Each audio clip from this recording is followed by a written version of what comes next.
Jornal Agora é Sério, corre com nós ou corre de nós. Marcos Rossi. Tudo bem, Marcos Rossi? Tudo bem, meu amigo? Tudo em paz? Tranquilo, Marcos. O que você achou aí do comentário? Exatamente esse comentário aí que eu ia te perguntar, hein? A respeito do Luciano Huck, dizendo que o Bolsonaro não tem um projeto para o país. Só agora que ele descobriu isso, é? Ô Guto, isso aqui é um jornal, sabia? É uma coisa em extinção, né? Eu comprei um jornal. Antigamente, Papel, né? a gente, quando queria saber das coisas, a gente ia na banca comprar o jornal e a gente lia o jornal. Todos os lugares que a gente ia tinha um jornal assim de papel, né? Eu acho bacana o jornal de papel. Inclusive este jornal aqui é a edição de domingo do Estado de São Paulo. E eu comprei esse jornal há muito tempo que eu não comprava um jornal, porque eu vi essa matéria aqui não sei se está vendo bem aí, né? Eu vi essa matéria do Luciano Huck e me chamou a atenção. Eu não vou discutir aqui o Luciano Huck, o que é, o que não é. Mas ele falou um negócio aqui muito interessante, que o Bolsonaro não tem um projeto para o país. Isso nós já sabemos. Só que eu gostei mais em toda a história que ele contou aqui. Ele fez uma entrevista longa para o jornal e ele falou uma coisa que, sinceramente, eu concordo com ele, que é aqui onde ele fala que o tema da desigualdade passou longe nas propostas políticas desta campanha. Na última campanha passou a largo, como está escrito aqui, a questão da desigualdade. E esses dias eu escutei o Luciano Huck falando sobre esse mesmo assunto num programa de televisão onde ele foi entrevistado. E sinceramente foi a única pessoa que eu ouvi falar sobre redução da desigualdade no Brasil com tanta força. Nem os países, nem os partidos de esquerda falaram tão forte como ele está falando aqui sobre a redução da desigualdade e dizendo sobre a questão de você ter condições iguais a todos para que todos possam ter acesso ao ensino. E ele diz que a redução da desigualdade é um problema enorme e de solução complexa.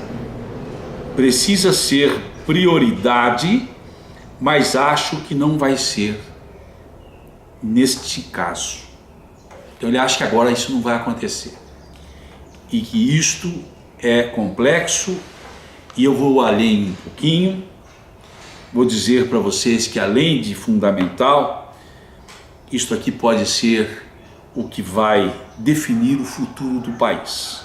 Porque se não conseguirmos resolver a questão da desigualdade, tudo vamos botar a perder. E ele disse que festejou a nomeação, porque o governo do Bolsonaro, ele faz assim, ele joga um nome, essa é a dinâmica que ele faz, e espera todo mundo gritar, né? Aí grita aqui, grita ali, grita lá, ele já volta para trás, joga outro nome, espera gritar. E ele fez uma nomeação do Mozart Neves Ramos. Inicialmente era para ser o ministro da Educação. E o próprio Luciano falou, caramba, o jeito dele, né? Caramba, bicho, ele ficou impressionado, falou, pô, esse é o cara.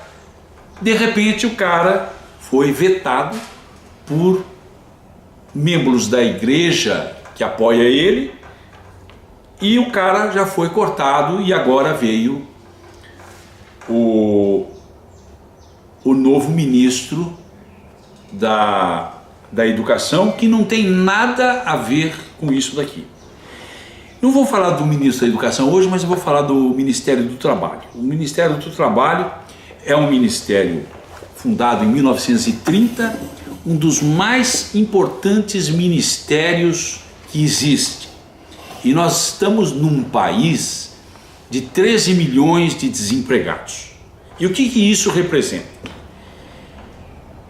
Eu vi claramente que a posição do Bolsonaro na extinção do Ministério do Trabalho é porque é uma questão ideológica, e este ministério, imagina ele, que sempre foi ligado aos sindicatos e sempre foi ligado ao Partido dos Trabalhadores. E o que ele fez? Vamos extinguir esse ministério.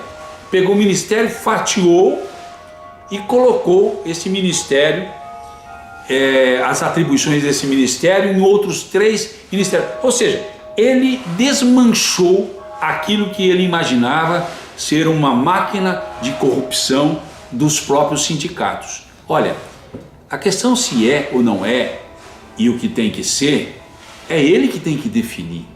Se tem corrupção, é ele que tem que resolver. Agora, ele aqui para matar o carrapato, ele matou a vaca. Fácil. Você pega uma vaca cheia de carrapato, não vamos matar esses carrapatos, não. Faz o seguinte, mata a vaca e os carrapatos morrem. É assim que ele fez. Simplesmente isso. Ele extinguiu com o ministério para extinguir os carrapatos. Eu quero ver, meu sapato já está querendo pular aqui. Eu quero ver o sujeito chegar lá e resolver os problemas da corrupção do Ministério do Trabalho e fortalecer o Ministério do Trabalho, porque afinal de contas, nós temos quantos milhões de trabalhadores agora sem representação? Como se trabalhadores não precisassem de representação. Lamentável. E na esteira disto, ele nomeou o novo ministro do Meio Ambiente.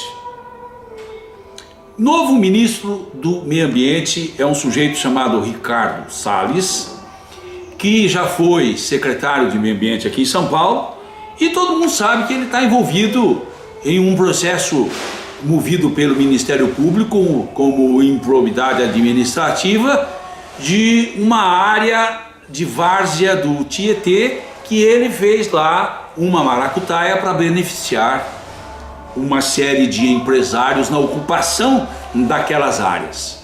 O Ministério Público entendeu que ele era uma pessoa que fez toda essa história acontecer e processou. Está sendo processado, ele já é réu, está sendo julgado por ser um dos...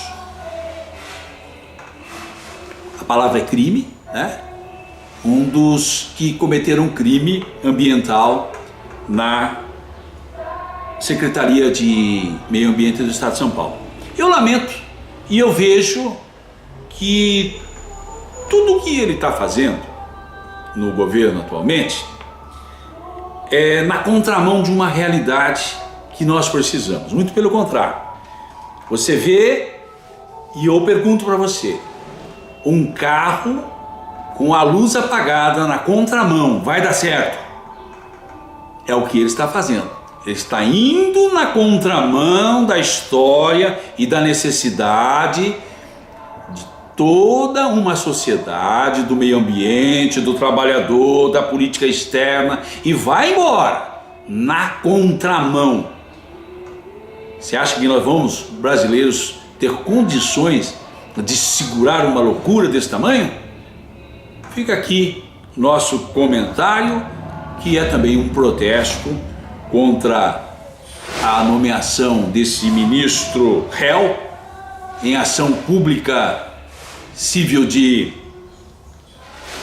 improbidade administrativa e pela extinção do Ministério do trabalho. Nós continuamos aqui, democratas até no sábado. O democrata, não esquecendo, você não pode falar pra gente sobre o Bolsogate? Olha, o Bolsogate, muito bem lembrado. Esse negócio é tão velho aqui no Brasil e é tão usado aqui no Brasil que os camarada, o Fravinho, conhece o Fravinho? Não frita o Fravinho, porque o Fravinho é um garoto de menor. Você sabia disso? O Fravinho é de menor e é um garoto que recebeu uma educação do pai. O pai ensinou ele todos os caminhos. O pai ensinou que você emprega um monte de fantasmas assim na administração pública e depois você repassa ali 10, 20% do salário para o sujeito e o resto fica com você. O Fravinho fez isso. E agora estão fritando o Fravinho. Por quê?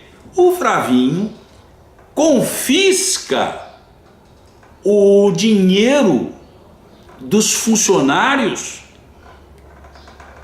Isso foi condenado pelo presidente eleito em relação a Cuba.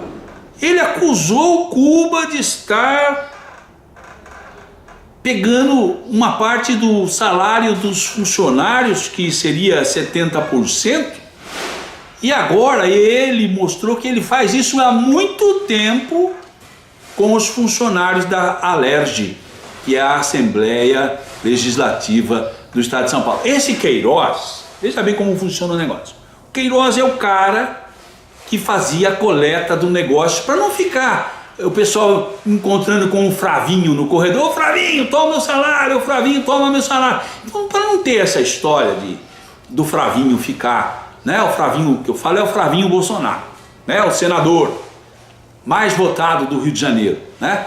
Para não ficar essa história do pessoal ficar dando dinheiro pro Fravinho no corredor, esse Queiroz era um deles. Não é só o Queiroz, hein, que fazia isso. Tem toda uma história aí que vai ter que ser desvendada. Então o Queiroz pegava essa grana dos funcionários todos, do gabinete, os cargos de indicação do Fravinho, e o que eles faziam? Depositavam na conta do Queiroz. E o Queiroz, amando do Fravinho, amando do Bolsonaro, amando de toda a quadrilha Bolsonaro, o que eles faziam? Eles indicavam para quem tinha que dar esse dinheiro. E aí apareceu um cheque de 34 mil reais para a Madame Michele Bolsonaro, a santa da evangélica, né? Evangélico não tem santo, né? É a puritana evangélica que quer traduzir a Bíblia em Libras. Eu tenho até uma Bíblia aqui. Nós vamos falar sobre esse assunto hoje. Ela acho que quer traduzir a Bíblia em libras esterlina. O negócio ali é grana. E ela pegou essa grana e agora apareceu e tá aí todo mundo. O Queiroz sumiu, o Bolsonaro ficou doente no dia, o Fravinho desapareceu, e aí fica lá os outros falando, tem que perguntar não sei para quem, perguntar não sei para quem mais. E o Moro, certamente, como defensor de tudo, né, vai inocentar o rapaz, e este é o grande Moro. Olha, isto tem que ser apurado, e se de fato isto aconteceu, ele tem que ser processado e perder o cargo dele por crime. Isso é crime. Isso é crime de todos os níveis. Tem aí uns 5 crimes embutidos dentro dessa história, além de formação de quadrilha. É isso que aconteceu com o Bolsogate. Calma, gente. Não se desesperem. Tá tudo começando e as coisas vão para frente de ré e batendo em tudo que nós estamos vendo. Fico aqui com esta sapatada de hoje no Bolsogate. Democratas até no sapato.